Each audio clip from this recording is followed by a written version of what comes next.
Hello, we're off and running into week 6. We had a good synchronous session. Lori and Sam were there for that, and a few key points came up that I'd like to share with everyone. I tried recording the synchronous session, but for some reason it won't show up for me. So we're going to try it this way. And one of the things we talked about were why self-evaluations are not good for an overall evaluation. They definitely have their place, but there's this one thing called the Johari window. Well, that's a big highlighter. Uh, Joe and Harry made it. Joe and Harrington made it. And what they did was they basically broke ourself into 4 arenas or 4 areas that we all have. And and this falls right into place with our self-evaluation, because we have things that are known to ourselves and things that are not known to ourselves, not known to others, known to others. And what's interesting is here we have things that we know about ourselves and other people know about us. It's what we show every day. People see us at work, things like that.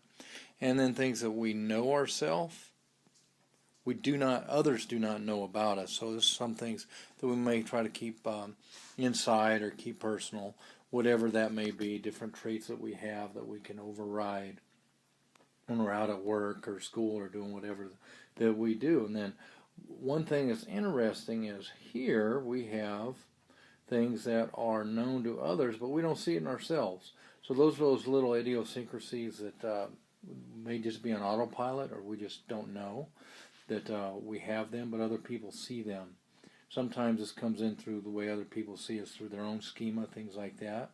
And then this piece here where it's unknown to ourselves and unknown to others, so things that haven't come out yet that we don't even know about. But this one right here is a big reason why the 360 evaluation, or the self-evaluation on its own won't work. But when we use a 360 evaluation, we take in all of these aspects. So that was one thing on why a 360 versus just self-evaluation for a feedback slash assessment purposes. So the 360 encompasses all the areas within the Johari window, as opposed to just the what's known by you, which is only half. And people who don't know you know the other half.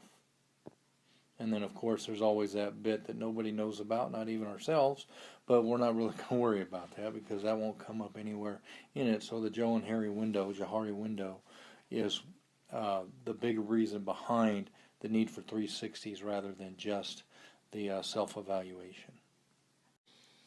And in terms of evaluation, we also discussed the single best method that I know for evaluations, and that's in the very beginning. We always begin with the end in mind. We weren't exactly sure who said that, but found out that Stephen Covey is the originator of that saying. And what that means is, whether it's manufacturing, because oftentimes manufacturing training, we have an easier way of looking at what the ROI is, because it can be definitive products, things like that. Whereas leadership training and things like that, we're not always 100% certain. So that's why what we want to do is, for leadership training, manufacturing training, any training, this always works.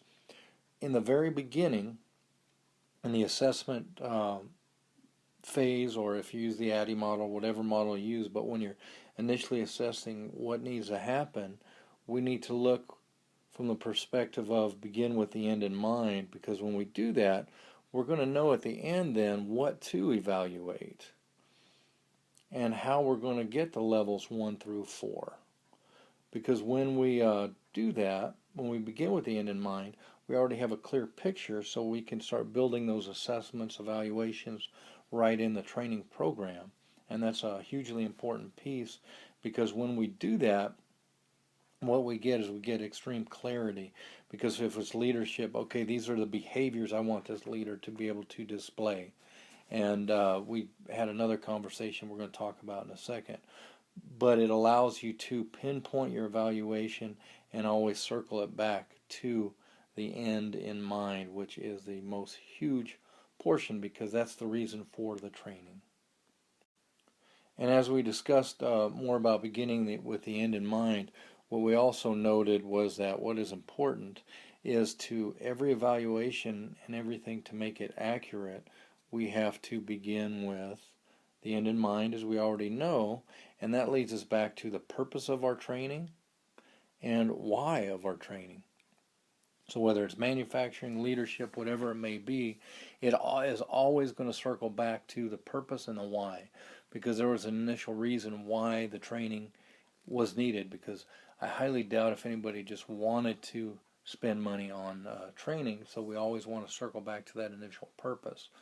So that's the beginning with the end in mind, circling back to that purpose all the time. Now we also talked about the Gantt charts and things like that, where we have scheduled out what we're going to do, how we're going to do it, and the dates we're going to do it on.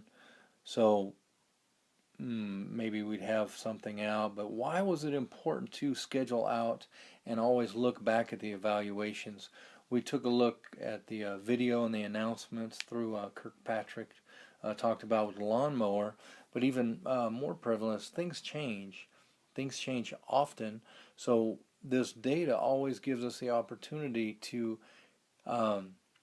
actually catch these trends and catch these changes before our training becomes obsolete. So we're always in a form of continuous improvement, whatever you may call it, wherever you work. But we always have, so if we have something out 6 months out, because we know the 30, 60, and 90 day, that's not really effective for a level 4 evaluation. We need to go out oftentimes in 6 months.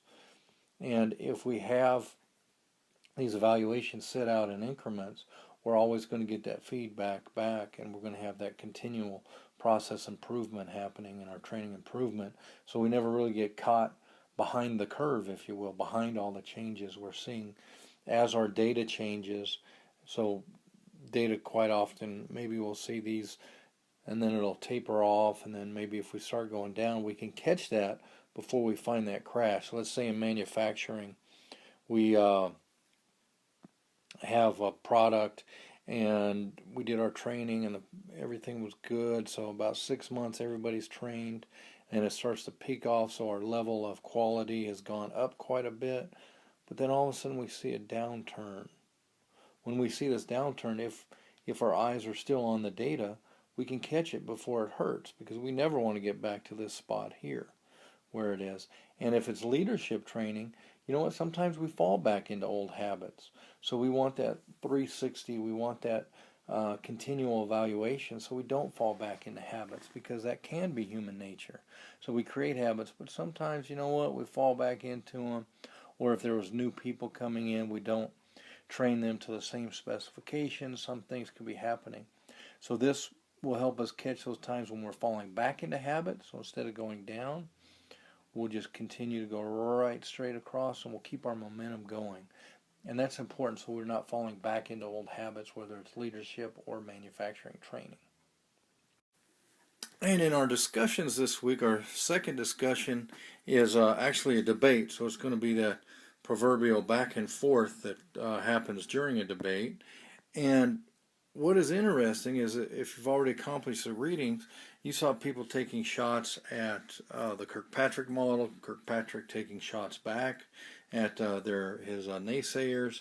And what's interesting is notice the style that they do this. It's not exactly friendly. So we're going to keep our debate civil and try to keep it sort of fact-focused.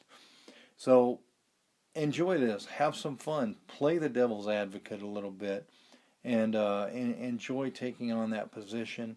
This is always a lively part of the class, so the more fun we have with it, the better. It's not a presidential debate, thankfully, so just enjoy being able to take an opposing view of someone else and just trying to look for the greater and deeper learning within this debate that we're going to have. We're working on Project 3 as well, and I am very easy to get a hold of. You can, let's use a pen. You can email me. Feel free to send me an email. I try to respond pretty quickly for that. You can even call or text me, And here's my number, my cell number. So if you like to text or call, feel free to do that. If I can't answer or can't respond back right away, I simply won't. But generally, I'm able to get back to you right away or even answer the call. So we can even jump on the video conference if we need to share documents or whatever. So pretty easy to get a hold of. So as you're going through your Project 3, if you need some help, just give me a call, give me an email, just let me know, and I'll be glad to jump in and give you a hand. So have a great week.